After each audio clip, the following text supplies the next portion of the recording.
Olá, bem-vinda, bem-vindo ao estudo da Bíblia através da lição da Escola Sabatina. Muito bom ter você aqui acompanhando a gente.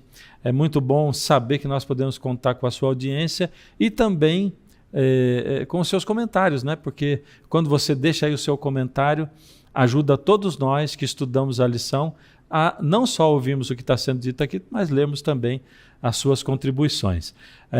Como sempre, a gente conta com você na divulgação, divulgando o nosso link, compartilhando, tá bom? E nós chegamos hoje na lição 4, eu tenho aqui um grupo que esteve comigo na lição 2, meus amigos, né? Amigos particulares, irmãos aqui, Josué de Castro lá em cima, Williams Costa Júnior, Dermival Reis e Hélio Carnassale, né? Com quem eu trabalhei durante muito tempo na Voz da Profecia. E tenho tido o prazer, você também, né, de estudarmos juntos a Bíblia. Bem-vindos, meus amigos, muito bem-vindos. E bem-vindo você também. Nós vamos começar o estudo da lição dessa semana, a lição número 4, Jesus, nosso irmão fiel, e eu vou convidar você para a gente orar. Deus amado, obrigado, Senhor, pela sua graça que nos circunda e que enche o nosso coração, a nossa vida. Pelo seu Espírito, Pai, que jamais desiste de nós, está sempre trabalhando conosco, em nós e por nós também. Agradecemos por Jesus, que é o nosso Pai, é nosso amigo, nosso irmão, nosso resgatador, nosso intercessor. Jesus que é tudo para nós. Muito obrigado. Fica conosco, por favor, abre a nossa mente e o coração para recebermos a sua palavra, em nome de Jesus. Amém. Que maravilha. Vamos então começar o estudo da lição dessa semana, sábado e domingo. Acho que é o Hélio, né, Hélio, que ficou aí com essa parte da lição. Começa conosco aí, Hélio, por favor. Vamos lá, nós estamos estudando o livro de Hebreus, que para mim tem sido uma experiência muito especial. Não é demais lembrar que nós, adventistas do sétimo dia, reconhecemos e atribuímos a Paulo a autoria dessa carta, embora não apareça o nome do apóstolo. Ela é uma epístola diferente das demais, ela também é mais aceita como se tivesse sido feita numa forma de um discurso, de um sermão, e vários elementos apontam para isso. Eu mencionei na lição 2 que Hebreus tem, dos livros do Novo Testamento, é o que mais cita o Antigo Testamento, e isso torna essa carta muito especial. E o autor da lição, Dr. Félix Cortés, na minha opinião, tem sido muito feliz em extrair não só a compreensão da carta, a compreensão do livro, mas em pensar esses pontos de aplicação que tornam, na minha opinião, o estudo ideal. É você estudar a Bíblia, como as coisas aconteceram no passado, e trazer aplicações para a vida atual. Então, isso para mim tem sido de grande estímulo, e eu quero deixar aqui a minha palavra de motivação para que os nossos amigos que estão conectados conosco possam realmente separar tempo para o estudo da palavra de Deus, que tanto nos enriquece, tanto nos fortalece. Vamos então aí para a introdução. Eu quero destacar, amigos, o que você pode encontrar no último parágrafo da lição do sábado à tarde. O título é Jesus, nosso irmão fiel, e eu já vou ler o verso para memorizar, mas ele faz uma comparação em Hebreus 1, sendo Jesus o nosso divino Senhor, Criador, sustentador e soberano. Então, destaca essas qualidades ou essas características do Senhor Jesus. Em Hebreus 2, ele é o sumo sacerdote, humano, misericordioso e fiel. Ou seja, em resumo, Jesus, como irmão fiel e misericordioso, é retratado na descrição do Filho como a suprema manifestação do Criador eterno. Olha que contraste tremendo. A característica mais destacada do Deus eterno encarnado em Cristo Jesus, ou Cristo Jesus encarnado como Deus eterno, é a expressão da sua misericórdia e da sua fidelidade. Ele não se envergonhou de assumir a nossa natureza, sendo Deus perfeito, eterno, poderoso, onisciente, todas essas virtudes que nós sabemos. Ele se alegra em chamar-nos seus irmãos, seus filhos. Que identificação! E o verso para memorizar: visto, pois, que os filhos têm participação comum de carne e sangue, também Jesus igualmente participou dessas coisas, para que por sua morte destruísse aquele que tem o poder da morte, a saber, o diabo. Que lição está diante de nós? Vamos aí desvendar essas maravilhas que vamos recordar juntos hoje. E eu já emendo aqui com uma das figuras mais lindas do Velho Testamento, que são um tipo de Cristo, que é o irmão como redentor. Então, o resgate vem lá de Levíticos, o livro de Levíticos, capítulo 25, onde Deus fez uma provisão para que, se algum israelita se envolvesse em dívidas ou má administração financeira da sua casa e tivesse que perder a propriedade e tivesse também que vender-se e a sua família como escravos, havia uma provisão para que no ano 50, o grande ano do jubileu, todas estas coisas voltariam. O que era escravo ficava livre, a propriedade voltava para a família original, mas ao mesmo tempo que era uma grande bênção, uma promessa maravilhosa, e esse era um grande dia de liberdade. Se vocês se lembrarem, quando Jesus se apresenta lá na sinagoga, onde ele foi criado em Nazaré, e que ele recupera Isaías 61 e aplica ele, lá no final ele fala das funções do Messias. Ele diz: ia pregoar o dia aceitável do Senhor. Essa era uma referência clara ao ano do jubileu. Era um ano de liberdade. Jesus veio trazer libertação, liberdade do pecado. E aqui, nesse contexto, 50 anos parece uma boa notícia, mas 50 anos é muito. Olha a nossa idade aqui. O que está um pouquinho mais na nossa frente é o Williams. Mas aí nós estamos nessa... Imagine se você tivesse alguma encrenca, tivesse que esperar 50 anos para a redenção. Então, Deus criou um mecanismo para que alguém pudesse resgatar esse escravo ou essa propriedade. Se a própria pessoa conseguisse se libertar, ok, mas seria muito difícil. E essa figura do resgatador podia ser um irmão ou um parente mais próximo. E aqui é que as coisas vão criando essa beleza. Jesus, ele é apresentado para nós, por Paulo faz essa aplicação, como sendo esse resgatador. Ele veio nos resgatar do poder do dominador. Gente, que coisa linda! E essa passagem de Hebreus 2, 14 a 16, onde está também o verso para memorizar, ela está falando de uma escravidão imposta pelo diabo e pelos seus anjos. E Jesus veio como parente mais próximo, como o resgatador, nos libertar desse poderio, dessa escravidão, dessa miséria que é o pecado e de todas as consequências que ela estabelece. E para isso, o que Jesus precisou fazer? Ele adotou a nossa natureza humana, se tornou carne e sangue como nós. Ele se tornou o nosso parente mais próximo para nos oferecer a libertação, para nos dar a redenção. Ele não teve vergonha de nos chamar irmãos. Quando você tem famílias, e a gente lida com isso, e a família tem a chamada, nem sei se é politicamente correto ou incorreto às vezes, mas é como a gente dizia, a chamada ovelha negra, né? Então, a pessoa que desfigura o nome da família, toda a família se envergonha pelos atos daquela pessoa, que é família, é sangue. Jesus não teve essa vergonha. Ele, diante do universo, ele veio e assumiu o parentesco conosco, com o único lugar do universo que se extraviou, que se desviou da vontade de Deus.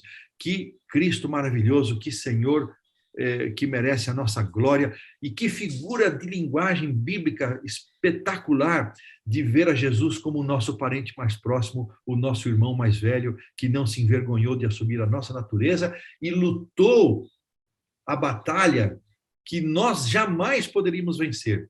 Ellen White fala no livro Educação que, com o pecado, o ser humano perdeu tanto a capacidade como o gosto, a vontade de servir a Deus. Jesus veio e quebrou isso, resgatando-nos e dando-nos novamente a esperança de liberdade. Eu termino aqui Só fazendo um destaque, muitas vezes a gente pensa em Jesus como Salvador, e é mais do que justo pensar isso. Mas antes de nos oferecer salvação, Jesus resgatou-nos da escravidão do pecado. Ele nos tornou livres para que com a nossa liberdade nós pudéssemos escolher ser salvos. Isso é fantástico, é maravilhoso. Essa figura do parente mais próximo toca muito o meu coração, porque a lição destaca aqui, como bem o Dom Hélio falou, de que no Antigo Testamento, esse Redentor, que era o irmão mais próximo, era Yahvé, era o Deus Todo-Poderoso, era o Deus que chegava no monte, o monte tremia. Imagina? Então, é muito, muito consolador, confortador, a gente poder dizer assim, eu tenho um parente muito próximo a mim. E poderoso, né, Josué? E esse é o grande e poderoso Deus. Então, é extraordinária essa figura, como o Dom Hélio falou, né? Que o Velho Testamento nos apresenta, desse parente mais próximo, né? Que é o nosso próprio Deus. Olha, eu me sinto honradíssimo em ser chamado parente próximo de Deus. Eu louvo o nome de Deus por essa oportunidade, por causa que Jesus tornou isso possível. Interessante, pastor Josué. Existe uma figura muito conhecida aí fora, quando a pessoa dá uma carteirada, né? Dá uma carteirada. Você sabe quem eu sou? Olha, eu sou tal fulano, né? Filho do fulano e tal. Mas em Jesus a gente pode dar essa carteirada, né? Em Jesus a gente pode. Mas eu gostaria de destacar aquele texto tão conhecido de nós, quando Jó, no meio do seu sofrimento, da sua aflição, ele diz, eu sei que meu Redentor vive. Que coisa maravilhosa, que por fim vai se levantar sobre a terra, né? Então, nós precisamos, nós devemos, nós necessitamos muito de confiar nesse resgatador que sempre vai defender a nossa causa. Amém. Fiquei esperando para ver se o Williams ia falar alguma coisa, né? Eu achei que ele respirou umas 2 vezes. Fez que ia, não foi, né? Está sem áudio, Williams. Então, era isso, é porque estava sem áudio. Aproveitando que o Hélio falou sobre o assunto do não se envergonhar, a lição de segunda-feira é específica sobre isso. Eu fico, às vezes, pensando por que é que a gente tem vergonha de reconhecer Jesus como nosso Senhor e Salvador. Às vezes, existem situações que elas são propícias para darmos testemunho, para a gente falar do que ele fez por a gente, do que ele faz por a gente, e a gente se cala, a gente fica envergonhado. Me falem vocês, em poucas palavras, por que é que a gente sente vergonha de Jesus e essa coisa tão triste que acontece muitas vezes na nossa vida? Por quê? Williams, eu acho que uma síndrome é parecida com o que o povo de Israel, a gente viu na lição 2, eles queriam ser semelhantes às nações ao redor e queriam um rei.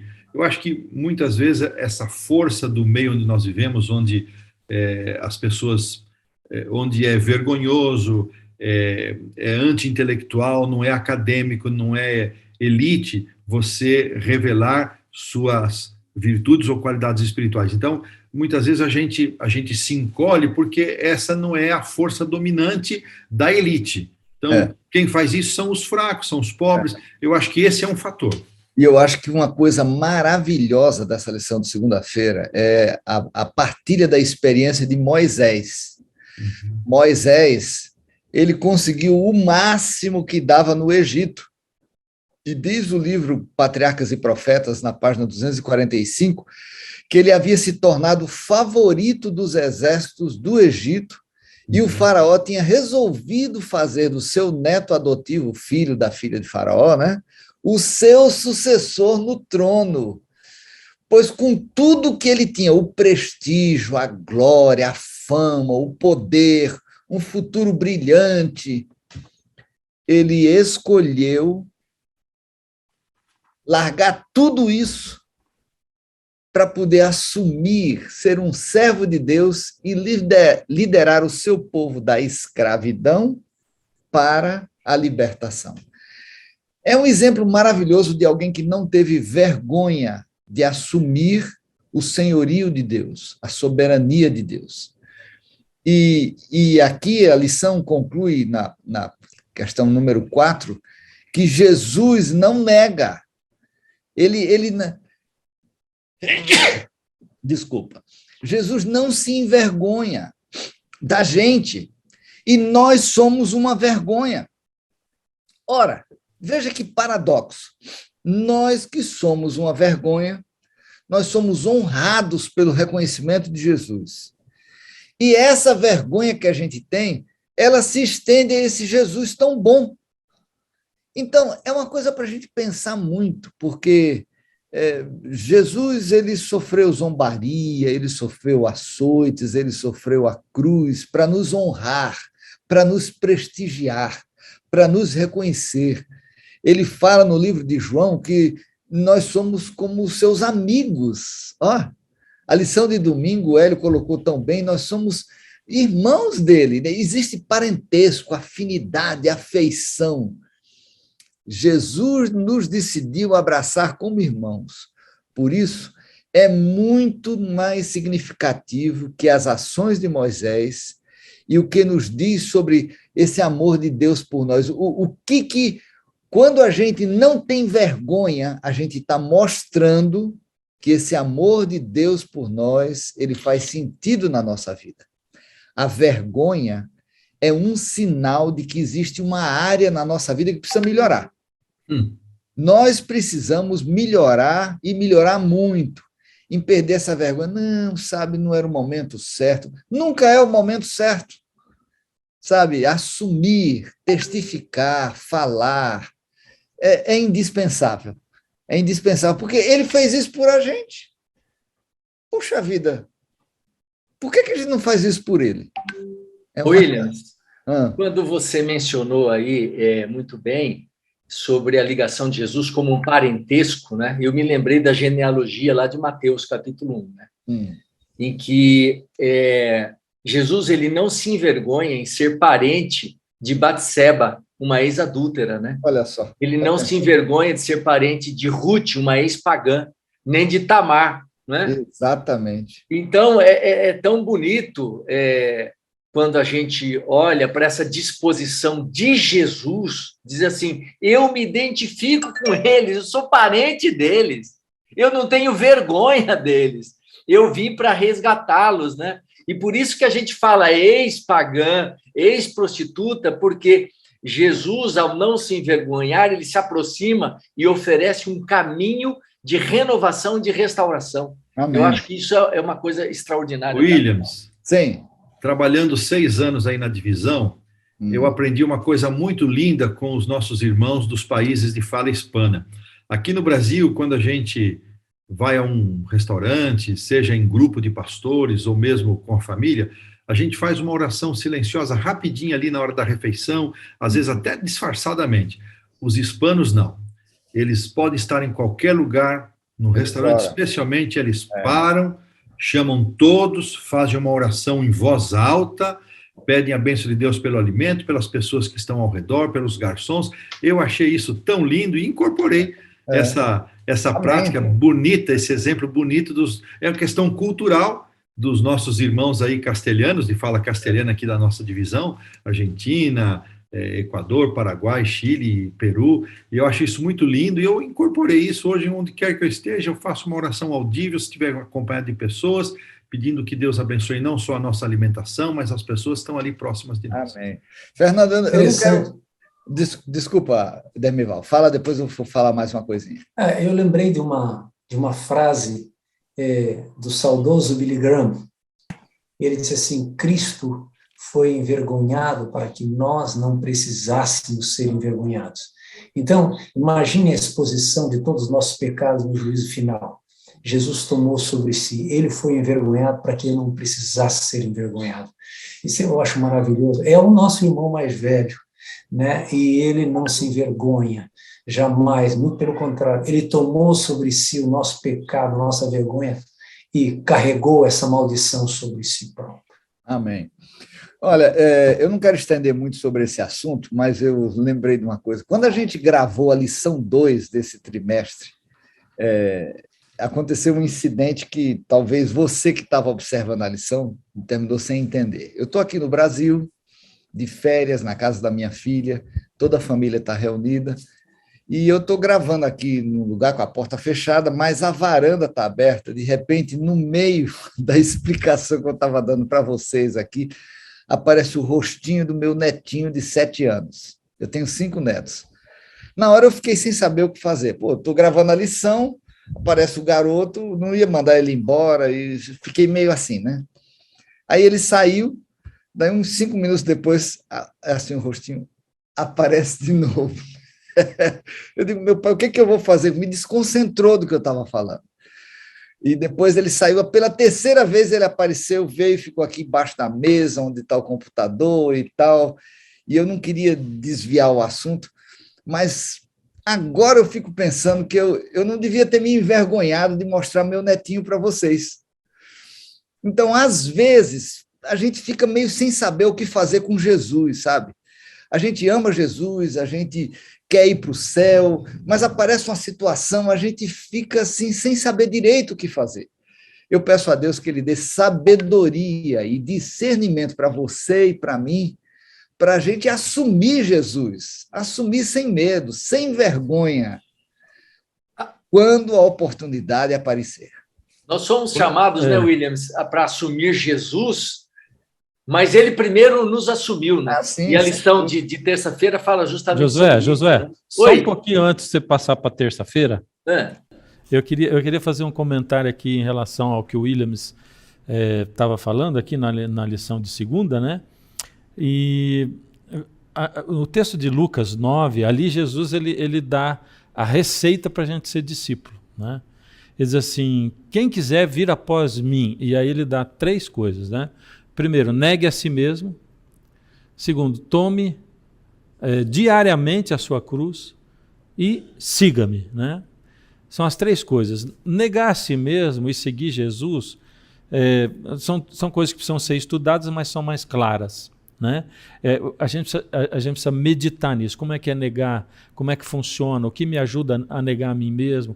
Colocar o eu no lugar certo, né? E seguir Jesus também. Para onde Ele está me chamando? Para segui-lo, né? Mas tomar sobre si a sua cruz, para mim teve sempre debaixo de uma nuvem durante muito, muito tempo, né?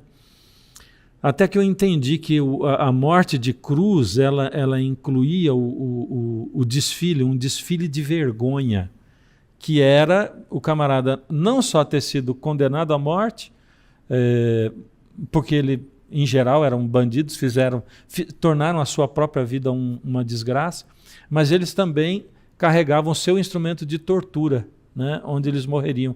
E eles carregavam pelo meio da cidade, como quem dizia assim, olha, eu sou um tolo, olha o que eu fiz da minha vida, e eu estou agora carregando diante de vocês, vergonhosamente, essa cruz. Jesus, ele percorreu, ele escolheu percorrer esse desfile de vergonha por nossa causa.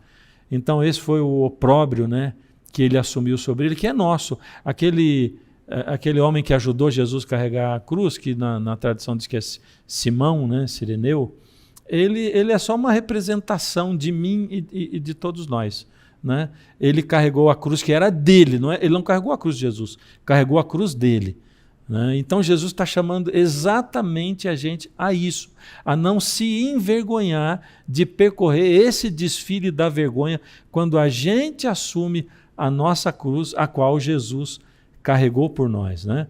Nós temos esse auxílio de Jesus. Então, 1/3 de ser discípulo de Jesus inclui não ter vergonha dele, não se envergonhar dele. E ele termina esse discurso dizendo assim, porque aquele que se envergonhar de mim, eu vou ter que me envergonhar dele quando eu vier lá nas nuvens dos céus, manifestando a glória de Deus e a glória juntamente com os anjos também. É isso que eu queria dizer, só terminando ali. Podemos partir para a terça, Josué, vamos lá.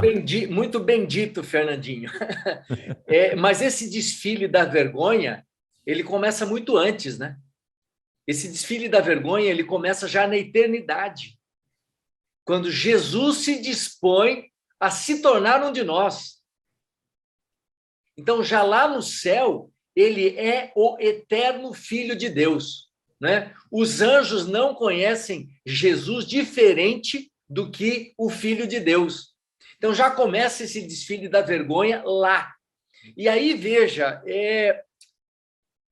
não dá para a gente compreender o que significa um Deus eterno, um Deus todo-poderoso, se tornar um ser humano. Não dá para a gente entender. Não cabe dentro da nossa cabeça.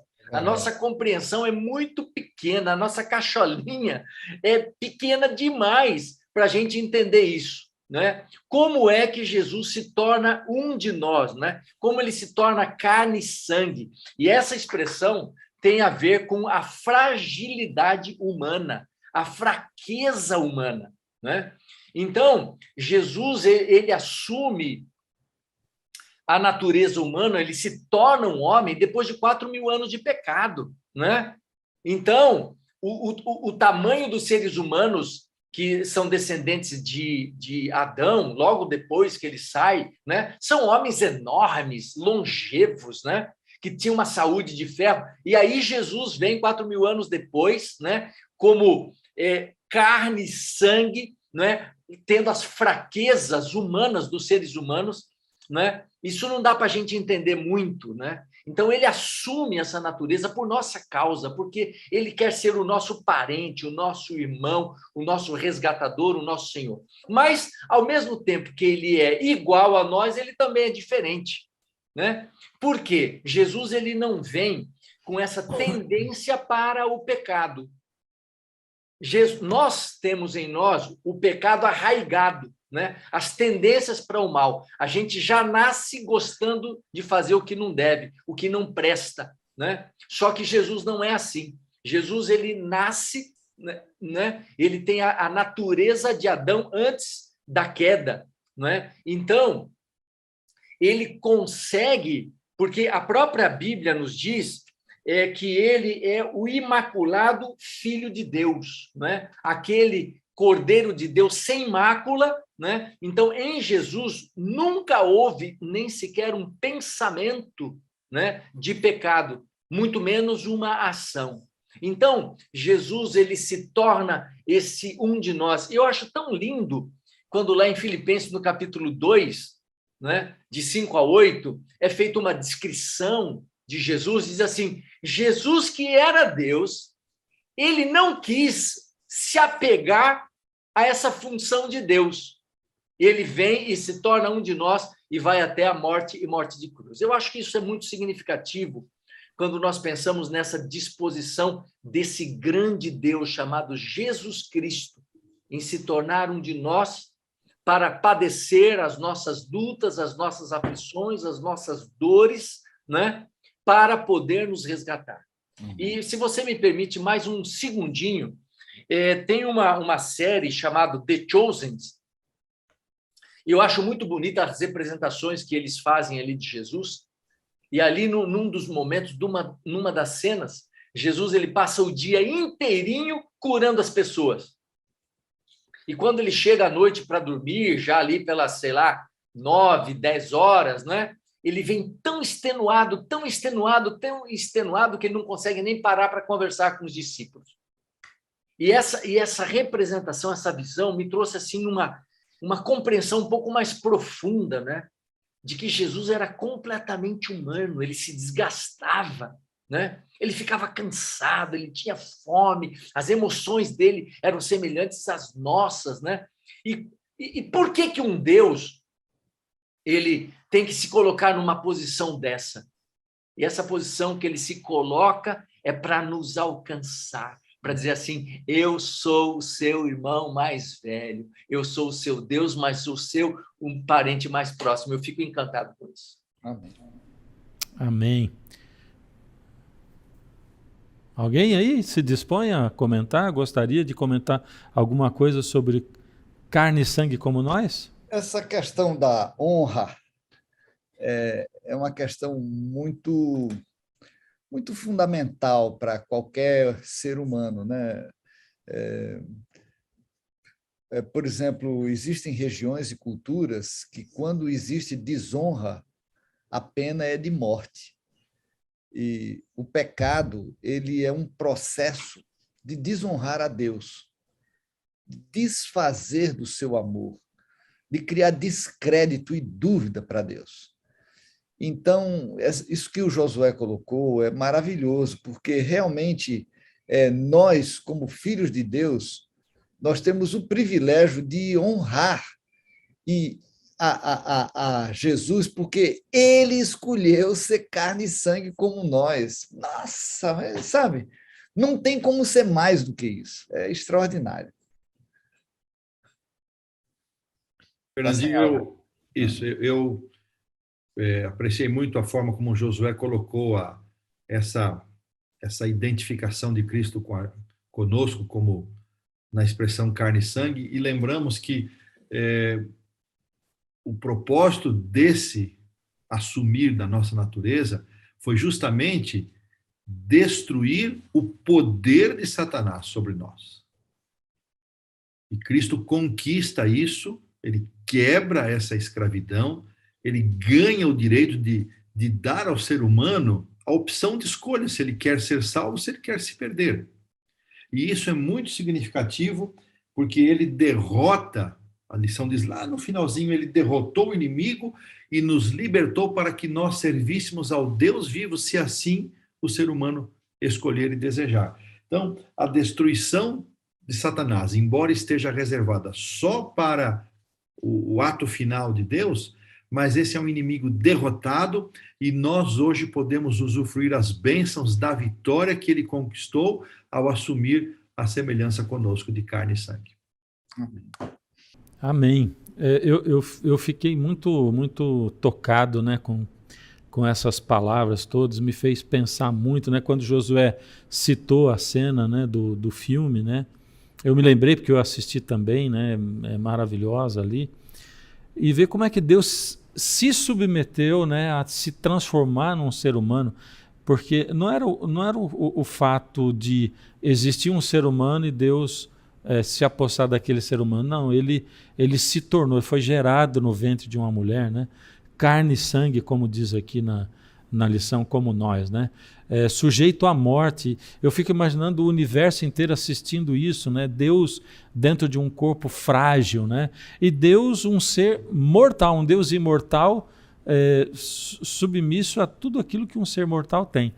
Por isso que quando Jesus morreu, eu também imagino aquele final de semana, aquela sexta-noite até o domingo de madrugada, como é que foi o universo inteiro em silêncio, na expectativa do que estava para acontecer, né? E aí na revelação, na ressurreição de Jesus, a revelação da grande vitória de Jesus e a compreensão de tudo que havia acontecido, e agora nós temos uma luz assim tão imensa, né? Que nós podemos compreender o tamanho do amor de Deus. Pois não, um dos autores mais lidos aqui no Brasil, evangélicos, e traduzidos também, é Max Lucado. Muitos gostam, outros não apreciam tanto, mas ele tem algumas contribuições interessantes. E num dos seus livros, ele usa uma figura que pode ser repugnante, e ela é exagerada, até que ponto eu não sei, mas ela é realidade. Ele diz: imagine Maria trocando as fraldas de Deus. Olha o contraste, não é? A que Deus se submeteu.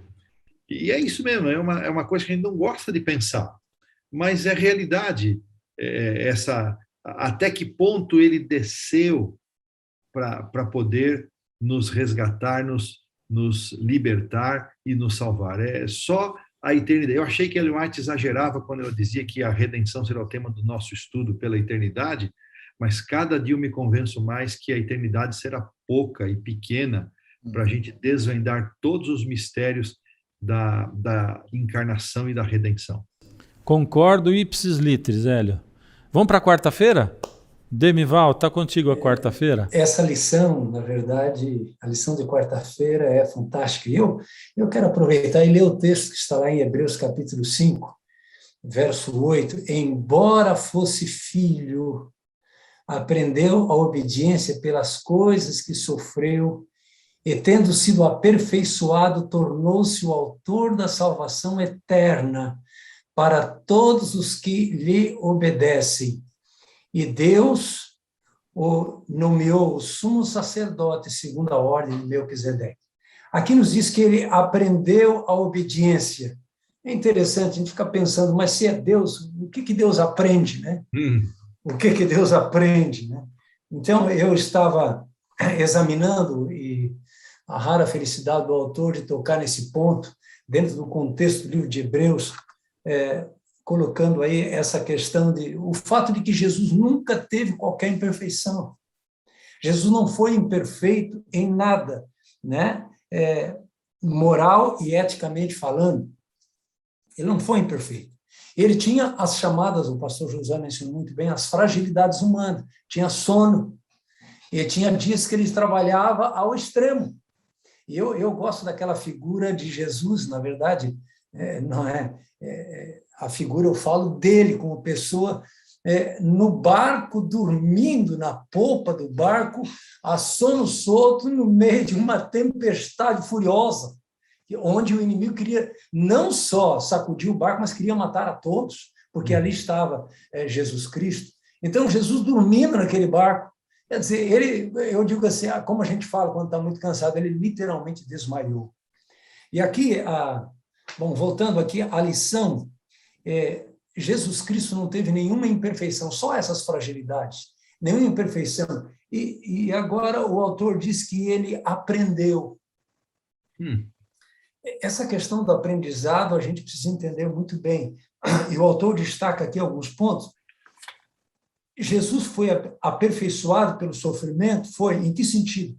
Para se tornar o capitão de nossa salvação. Quer dizer, ele foi solidário conosco. Ele se identificou plenamente conosco. Ele adquiriu as nossas, eu diria assim, ele se tornou cúmplice conosco em tudo, né? Sujeito aos mesmos problemas que nós. Então, o sofrimento pelo qual Jesus passou, na verdade, foi para se identificar conosco, não é? E tornar-se o nosso Salvador. Ele poderia ter realizado a nossa salvação de longe. Vocês estão salvos, aqueles que creem em mim. Mas por que ele veio até aqui? Exatamente para que nós estivéssemos identificados com ele. Identificados, logicamente, em meio de sofrimento, porque nós sofremos. E nós não iríamos entendê-lo, de ele nos oferecer salvação, se ele nunca passou pelo sofrimento. E a lição nos toca aqui mais um ponto, né? Ele aprendeu a obediência em que sentido? Ele tornou-se o nosso exemplo, ele mostrou o caminho, né? Quando o pai mostra para o filho como fazer,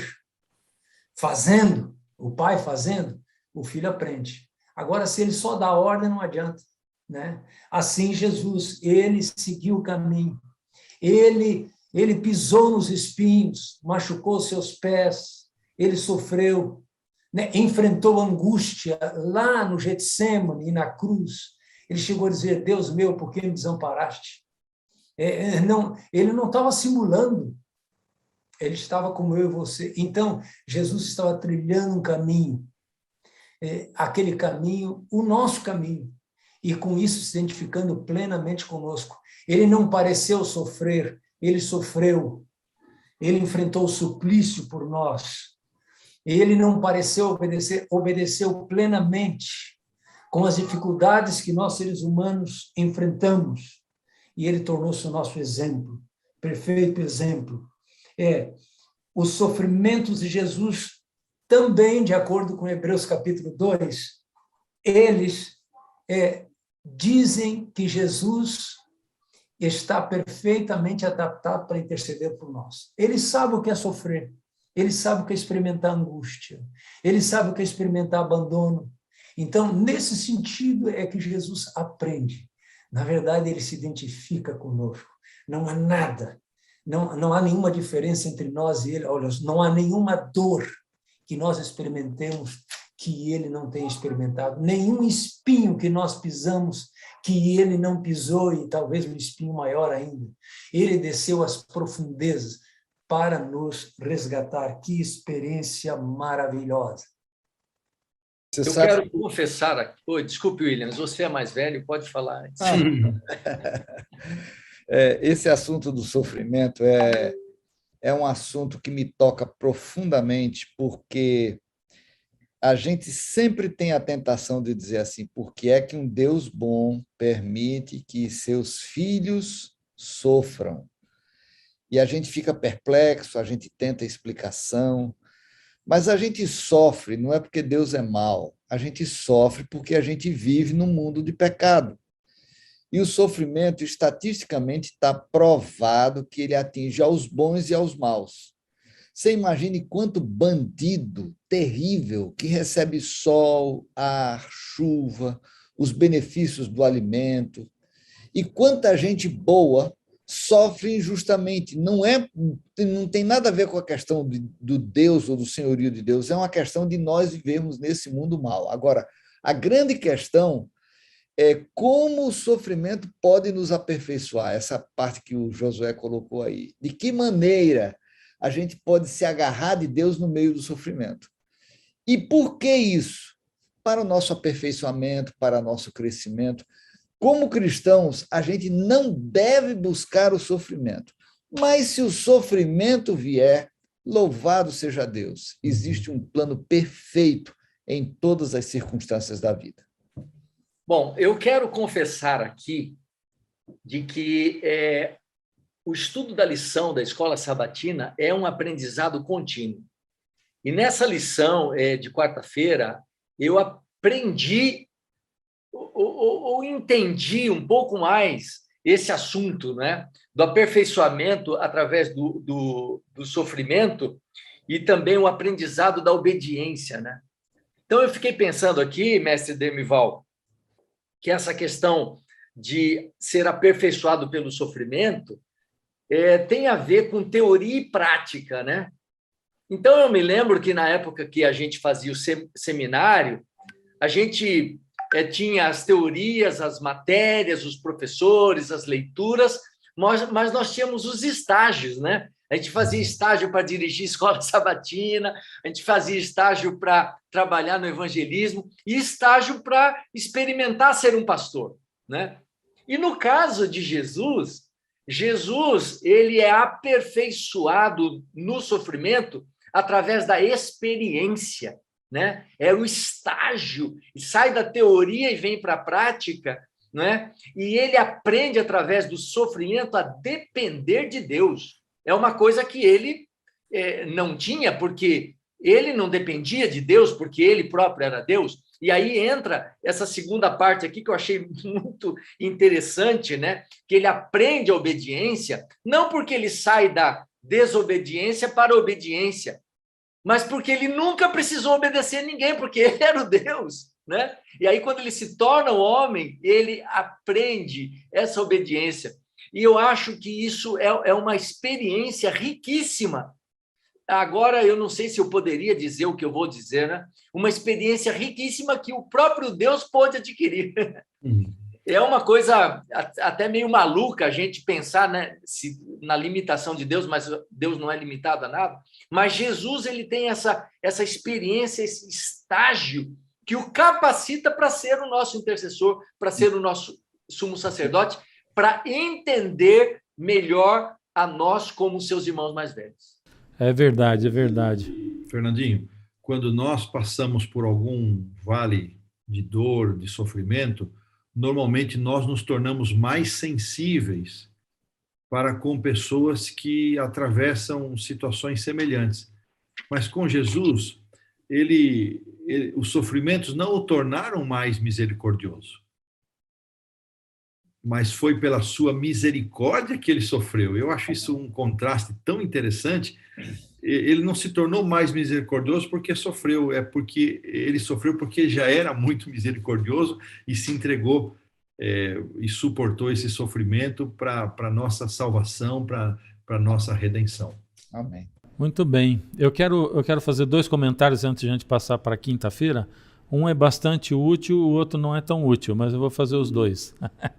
O primeiro comentário é o seguinte, é que essa questão do sofrimento, ela nos amadurece como nenhuma outra coisa, né? Tem um espaço na nossa vida. Aquele texto que eu usei, né, de Lucas 9, onde Jesus fala sobre ser discípulo dele, quando ele diz assim, negue a si mesmo, o sofrimento, ele é um dos mecanismos que Deus usa, embora não seja ele que cause, né?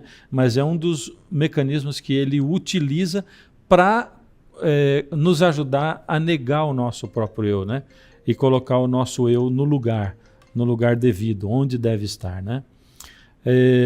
E o outro comentário é o seguinte, é que bom, antes do outro que não é tão útil, né? O Josué falou assim que a escola sabatina, a lição da escola sabatina é um aprendimento contínuo. Eu estava lembrando do avô do Erlo Brown, que não está aqui agora com a gente, né? Mas eu não sei se vocês lembram, mas a gente viajando com o quarteto, e ele disse uma vez, ele falou assim, tudo que eu sei de Bíblia na minha vida, eu aprendi na lição da escola sabatina. A vida inteira eu estudei. Exatamente. Exatamente. E aquilo ficou guardado na minha memória, esse testemunho dele. Agora, o outro comentário é o seguinte, o que eu disse que não é tão útil, é que o Demival citou que a gente aprende através do exemplo. O filho aprende através do exemplo do pai, quando o pai faz, né? E eu estava preocupado com o neto do Williams, viu? Porque o Williams disse que vai jogar bola com ele daqui a pouco. Eu estou preocupado com o futebol desse menino, né? Que vai aprender com ele. Vamos para o último dia, para quinta-feira. Vamos lá, Fernando, vamos lá, colegas. Eu ainda hoje fico assim, até hoje fico estarrecido, e quando isso acontece, tenho certeza, com todos nós, você passa por uma igreja, uma semana de oração, um sermão, e as pessoas acham que você é alguma coisa muito mais do que você é, e dizem, não, você é um homem de Deus, ora por mim.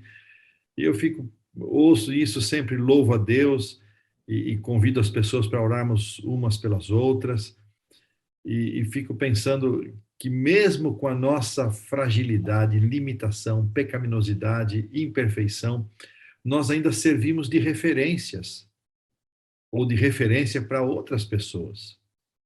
E que responsabilidade isso coloca sobre nós. Mas o nosso modelo, o modelo da humanidade, não somos nós. Nós estamos muito longe de ser modelo. Mas Cristo é o único, perfeito e verdadeiro modelo. E Paulo vai tratar disso mais já no final da epístola, né? Mostrando que esse irmão, com todas essas características que foram apresentadas aqui, ele também serve como um modelo. Quando pessoas que nós, ou que outros consideram como modelo, tropeçam e caem, passam por uma experiência muito, muito triste de decepção, e isso nós temos visto em várias circunstâncias aqui no Brasil e em outros lugares do mundo.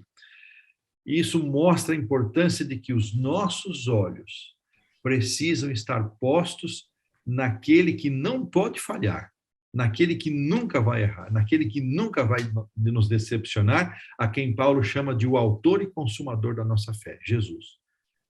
E nós precisamos cuidar para que a gente projete sobre os outros uma coisa que pertence só a Deus, que é a perfeição. E essa expressão autor e consumador da fé, ela é muito interessante, a lição trata um pouquinho dela, porque ele liga o Hebreus 12 com o Hebreus 11, o capítulo 11, essas são separações mais recentes aqui, de forma até pedagógica, né? Então, ele liga Cristo, depois de uma longa lista de heróis, 16 são mencionados pelo nome, e alguns outros são indicados por suas atividades, mas ele destaca, ele exalta Jesus como um grande herói, superior a todos os demais, porque ele é o único autor e consumador da nossa fé. E ele comenta essa expressão autor, e eu nunca tinha pensado nesse aspecto, porque eu sempre pensei em autor como o originador, A lição traz aqui o termo fundador, aquele que origina. E ele coloca aqui também uma expressão que eu nunca tinha pensado, que é o pioneiro. Ele é o pioneiro dessa corrida que nós estamos correndo, porque Paulo faz essa comparação, né? Então, eles não foram aperfeiçoados sem nós, e nós estamos nessa corrida, e para correr nós temos que nos desembaraçar de todo pecado e de todo peso, e olhar para Jesus. E olhar para Jesus, o autor e o consumador da nossa fé. Essa conjunção de autor e consumador, então, ele é aquele que origina, é aquele que cria as condições para a nossa salvação, e ele é o consumador, ele é o finalizador, é o acabador. O próprio Paulo, lá em Filipenses, diz, olha, aquele que começou a boa obra em nós, ele vai terminar. Deus não faz nada pelas metades e não larga nada pelo meio do caminho. Então, ele começou, ele termina. Mas essa ideia do pioneiro, isso realmente me impactou muito, porque ela traz o ensinamento de que Jesus foi o primeiro a ter corrido essa carreira com sucesso, e ele, com o seu sucesso, ele garante o sucesso de todos os demais, daqueles heróis, que nós assim chamamos lá de Hebreus 11, mas que não foram aperfeiçoados sem nós, porque não se completou ainda o grupo que vai receber essa coroa, esse louro de vitória. Então, essa imagem de Jesus como sendo o pioneiro da experiência vitoriosa traz para nós um conforto muito grande de que em Cristo nós também podemos ser vitoriosos, porque eu não posso olhar para Jesus, eu não posso me desfazer ou me desembaraçar de todo o peso do pecado, se não for já como resposta, porque toda iniciativa é dele. Quando eu olho para Cristo, eu estou respondendo. Quando eu me desembaraço do pecado, eu estou respondendo. São respostas da iniciativa divina. E ele, então, é o pioneiro, ele é o primeiro que chegou lá, que venceu, e eu fico pensando, se Jesus não tivesse sido vitorioso, porque essa possibilidade existia, não é? Já pensou? Enoque teria que deixar o céu, Elias teria que deixar o céu, Moisés teria que deixar o céu, mas não, esses três são símbolos para nós. Depois foi aquele séquito que acompanhou Jesus por ocasião da sua ascensão e que ressuscitaram junto com Cristo.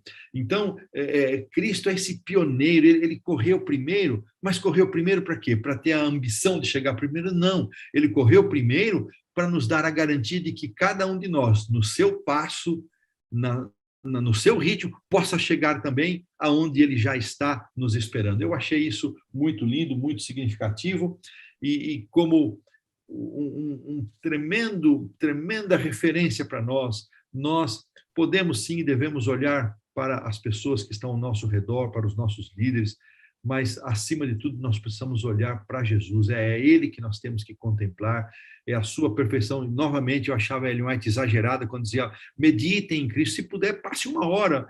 E eu pensava, isso é coisa de gente mais idosa, mas, gente, 1 hora é pouco para a gente poder assimilar esse modelo de Cristo. Ela foi econômica na sua figura de linguagem. Claro, isso é uma hipérbole, né? Não está dizendo hora de relógio, ela diz, passem tempo com Deus, o quanto vocês puderem, porque para assimilar aquilo que nós precisamos, não é? Mas é tão difícil para nós isso, parece que a gente não entende, a gente passa tanto tempo uns com os outros e não passa tanto tempo como deveria aos pés de Cristo, como fez Maria, de quem ele disse que escolheu a boa parte, e ela não seria tirada de Maria. Que maravilha, maravilha, Hélio. Bom, amigos, o nosso tempo está um pouco avançado nessa lição, mas eu vou pedir para vocês podem fazer esse comentário em cima do que Hélio falou ou da lição toda, mas eu vou pedir para cada um de vocês aí utilizarem aí em 2, 3 frases, colocar o que a lição representou ou o que esse último dia da lição representa para você, para nós encerrarmos o estudo dessa semana. Vamos começar agora de baixo para cima, Williams, depois Hélio, depois Demival e depois Josué. Eu vou reforçar aquilo que eu falei sobre o assunto do sofrimento, porque a minha vida inteira eu vejo muita gente sofrendo com o sofrimento. E é natural que a gente reaja lamentando, ou chorando, ou reclamando, ou blasfemando, quando coisas ruins acontecem com a gente. Mas faz parte do exercício de fé, faz parte do aprendizado que Deus tem para nós, que a gente dê graças em meio ao sofrimento. Isso você só consegue, você diz assim, Senhor, eu creio tanto em Ti que eu não estou vendo o horizonte, mas eu te dou graças acreditando que todas as coisas contribuem para o bem. Então, no exercício desse sacerdócio de Deus para conosco e nosso para com as pessoas, faz parte do crescimento e do aperfeiçoamento, nós temos essa atitude de submissão, de obediência, de louvor e gratidão em meio à dor e ao sofrimento. É fácil? Não é, mas é indispensável. Amém. Hélio. Nós vimos tantos aspectos em que ele se tornou semelhante a nós, assumiu a nossa natureza, carne e sangue, sofreu, aprendeu a obedecer. E também a lição destaca que ele morreu como nós. Mas há uma grande diferença, que a morte dele fez por nós o que a morte de qualquer um de nós jamais poderia fazer. A morte de Cristo, que é para onde tudo se dirige, tudo se consuma no seu sacrifício e na sua ressurreição, ela foi a maior demonstração do amor e da misericórdia de Deus, porque sem isso nós jamais poderíamos ter esperança de vida eterna novamente. E Cristo se dispôs a morrer em morte cruel, morte vergonhosa, para que nós pudéssemos ter vida. E é tão bom lembrar que ele morreu a morte que nós merecíamos para podermos viver a vida que só ele possuía, a vida que nós não merecíamos. Então, que Deus nos abençoe, que nós louvemos, exaltemos, glorifiquemos a este Cristo maravilhoso, que não só veio, viveu, sofreu, obedeceu, foi humilde e humilhado, mas morreu e ressuscitou para a nossa salvação. Amém. Amém. Dermival. Eu quero resgatar um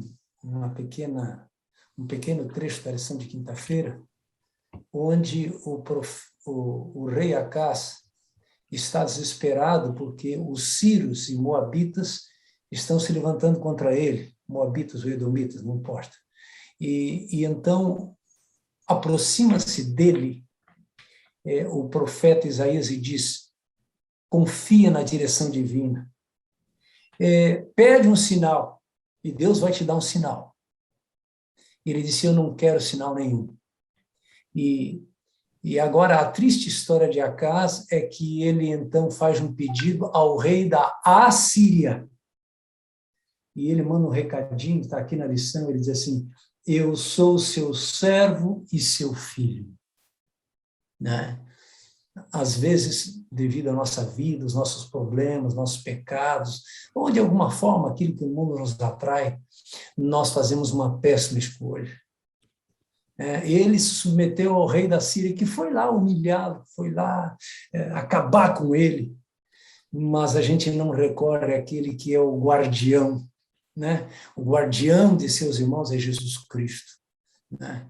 Que a gente possa ter essa experiência de entrega a Jesus. Ele, nosso irmão mais velho, vai cuidar de nós. Amém. Amém. Josué. Pastor Paulo Stabino, ele contava uma história que, quando terminou o culto, ele viu um rapaz carregando um outro. E aí ele falou: tá pesado, rapaz? É do jeito que ele falava, né? Tá pesado aí, rapaz? Ele falou assim: não, ele é meu irmão. Então, quando a gente pensa em Jesus como nosso irmão mais velho, a gente pensa nesse guardião que o pastor Dermival falou, né? É o nosso tutor, é o nosso protetor. Ele é aquele que nos carrega. Eu quero dizer para você que está nos ouvindo, você tem um irmão capaz, um irmão que te carrega e faz isso com a maior alegria, que se identifica com você, porque ele é carne e sangue seu, você é carne e sangue dele, e nós somos chamados a confiar nele e louvá-lo pelos séculos dos séculos, porque ele, como nosso irmão, ele nos carrega, nos salva e nos liberta. Amém. Amém. Não é maravilhoso a gente estudar a palavra de Deus, gente? Pensa bem, olha que coisa fantástica, quanta gente aprende, como isso nos aproxima de Deus uns dos outros também, né?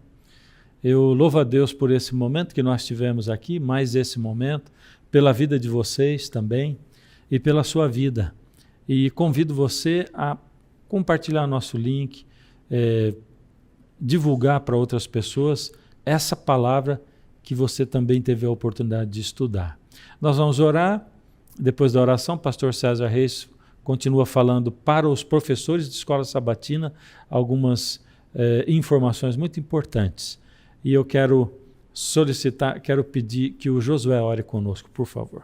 Senhor nosso Deus, nós queremos louvar o teu santo nome, porque Jesus se tornou um de nós, se tornou nosso irmão mais velho, sofreu as agruras, as dificuldades e aflições dos seres humanos, inclusive sofreu a morte eterna em nosso lugar. Amém. E ele fez isso tudo por amor, por nós, por mim. Eu sou um pecador, eu não mereço, mas eu quero enaltecer o nome do Senhor Jesus, porque ele se dispôs a vir ao meu encontro para me salvar e para me redimir. Amém. Eu agradeço porque essa é uma realidade que chega a todas as pessoas, e essa é uma salvação aberta a todas as pessoas. Que o teu nome seja louvado para sempre. E nós queremos, Senhor, o mais breve possível, poder abraçar esse nosso irmão, poder beijá-lo e louvá-lo e engrandecê-lo pelos séculos dos séculos. Toma a nossa vida nas tuas mãos, enche-nos de confiança sob a liderança desse nosso irmão mais velho, que já venceu o pecado, a morte, e é o nosso campeão. Dá, portanto, a tua bênção a cada um de nós, a nossa família, torna-nos mais do que vencedores em Cristo Jesus. Nós te pedimos e agradecemos em nome dele. Amém. Amém. Amém.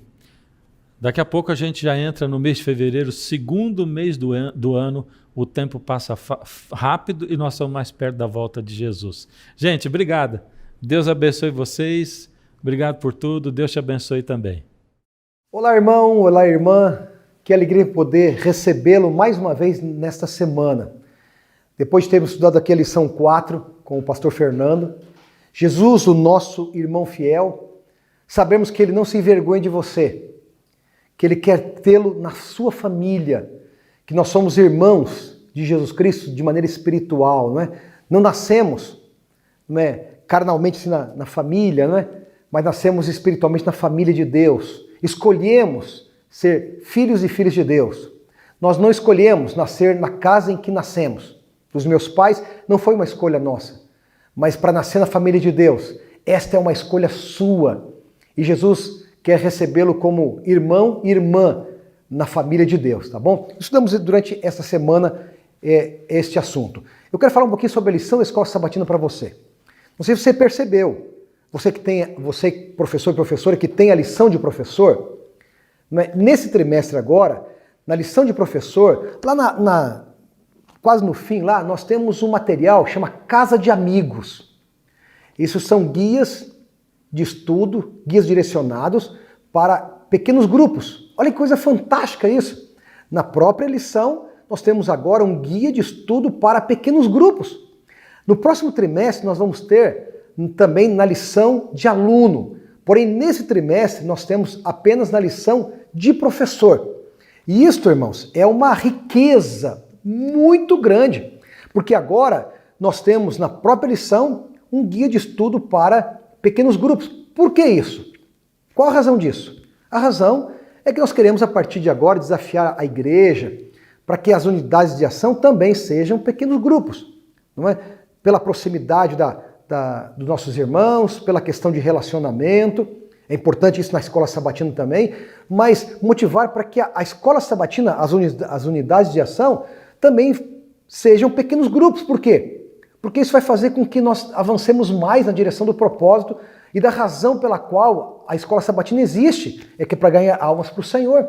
E você, professor, você, professora, você lembre que você é o líder espiritual da sua classe. Você é o líder espiritual. Você é aquele que vai pastorear a sua classe, motivá-los espiritualmente, conhecê-los, cuidar deles, amá-los.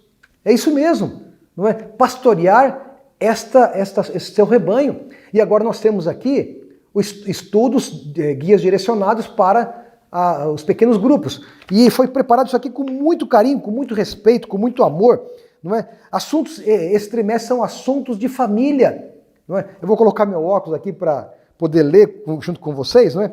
Por exemplo, amigos de verdade, solidão na multidão, família, um vínculo apaixonante, o desafio da chegada dos filhos, que é um grande desafio para nós, não é? O envelhecimento, palavras que abalam a família, a procura da felicidade no casamento, unidos pelo amor, separados pelo dinheiro, isso é muito atual, não é? Em busca do perdão, aprendendo a amar o próximo, uma vida com propósito, perdão para o agressor, paz para a vítima. E aí o último estudo do trimestre é: você é equilibrado? Você é equilibrada? Então o autor, ele procurou contemplar assuntos de família. E é interessante que este guia de estudo, irmãos, ele vai trabalhar em 3 aspectos importantes, em 3 partes. Primeira, ele vai tratar algo para refletir, para as pessoas refletirem, né? Vai ser um texto bíblico, um esclarecimento do texto bíblico. Depois, abrindo o coração, ou seja, irmãos, considerando que nós somos criaturas integrais, e nós precisamos, então, é um momento de abrir o coração ao Senhor. E também a eles que estão ali, nossas emoções, a gente conversar um pouquinho, citar algumas coisas da nossa vida, para o nosso grupo de intimidade. E terceiro, trabalhando juntos, ou seja, desafios para que a gente possa vencer durante a semana e trabalhos adequados para um aprendizado gerado através das discussões do tema. Está aqui, ó, muito interessante. Aí também aqui no material, existe aqui o programa das reuniões dos lares, como é que deve ser esse programa, né? O acolhimento, o anfitrião recebendo as pessoas na sua casa, como é que ele faz esse acolhimento, os momentos de louvor, de adoração ali, de cântico, momento de gratidão para poder abrir um pouquinho do coração, a oração, que é o respirar da alma, que é um momento muito especial do grupo, o estudo do tema, que está sendo apresentado aqui para vocês, o consenso, então o líder vai fazer um consenso final, amarrar o assunto e finalmente fazer a conclusão. Bom, esse material ele está disponível nesse trimestre na lição de professor, bem lá no final da lição, depois do 13º estudo, né? Bem no final, nós temos ali então a Casa de Amigos. É um guia de estudos para pequenos grupos. E eu quero animar você, irmão e irmã, para que você comece isso lá na sua igreja nesse trimestre.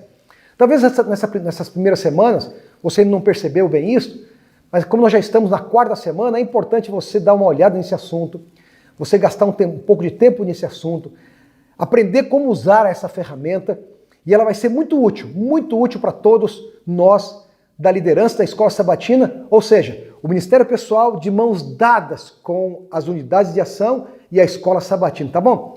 Espero que você tenha entendido. Deus te abençoe, Deus te enriqueça espiritualmente, que você tenha uma semana feliz, abençoada. E se Deus quiser, nos encontraremos aqui na próxima semana para continuar recebendo essas instruções, para nos motivar e trazer as orientações para sermos melhores professores, melhores líderes da Escola Sabatina. Um forte abraço e que Deus te abençoe.